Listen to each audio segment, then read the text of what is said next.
Super hits 93.5 red FM पर मैं हूं शुभम और शो चल रहा है पते की बात। रेड एफएम पर पते की बात में आज हमारे साथ हैं डॉक्टर अभिषेक मालवीय, ENT स्पेशलिस्ट हैं फ्रॉम केयर CHL हॉस्पिटल।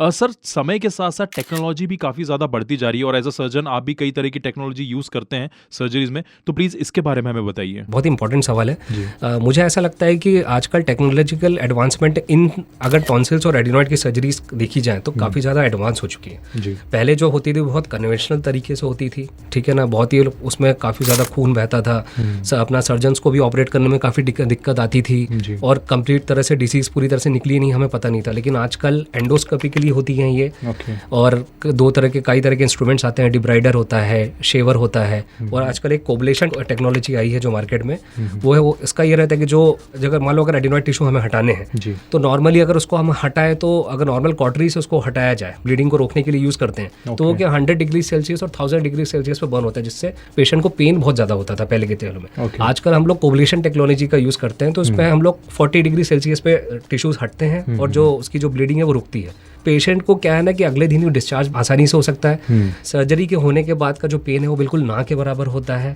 और ब्लीडिंग के चांसेस भी बहुत कम होते हैं। हम लोग उसको सर्जरी के बाद का जो पोस्ट ऑपरेटिव पेन है, दर्द है, जो तकलीफ है, वो बहुत कम से कम होता है। तो ये सारी चीज़ों में हमको लगता है कि आज के दौरान में सर्जरी इतनी बड़ी चीज़ नहीं रह गई जितने पहले की तारीख में होती है। सर, जाने से पहले आप क्या मैसेज देना चाहते हैं जो भी लिसनर्स हैं, जो भी आपको सुन रहे हैं? धीरे धीरे आजकल अवेयरनेस का युग है और मुझे लगता है कि मोबाइल से काफ़ी ज़्यादा लोगों को अवेयरनेस होती भी रहती है, लेकिन मेरा ऐसा मानना है कि जो मेरा पर्सनली ऐसा टेक होम मैसेज रहेगा कि अगर कोई भी अगर नज़दीकी अगर आपको लग रहा है कि नाक कान गला गुफाओं की तरह है, जब तक आप इसका चेकअप नहीं कराएंगे तब तक आपको नहीं पता चलेगा कि क्या समस्या है। इसलिए ईयर नोज थ्रोट या नाक कान गले से रिलेटेड कोई भी समस्या हो तो उसको नॉर्मल अपनी खुद से इलाज ना करें, पहली बात तो।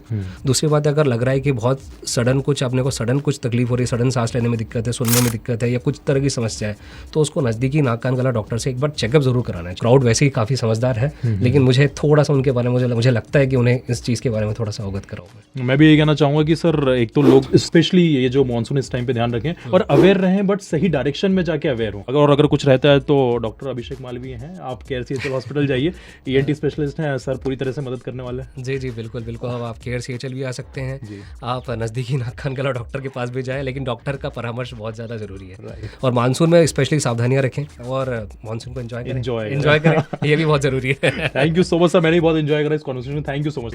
Thank you so much sir for your time and amazing information. और अगर आप भी सर से कनेक्ट करना चाहते हैं तो केयर CHL हॉस्पिटल में सर आपको मिल जाएंगे।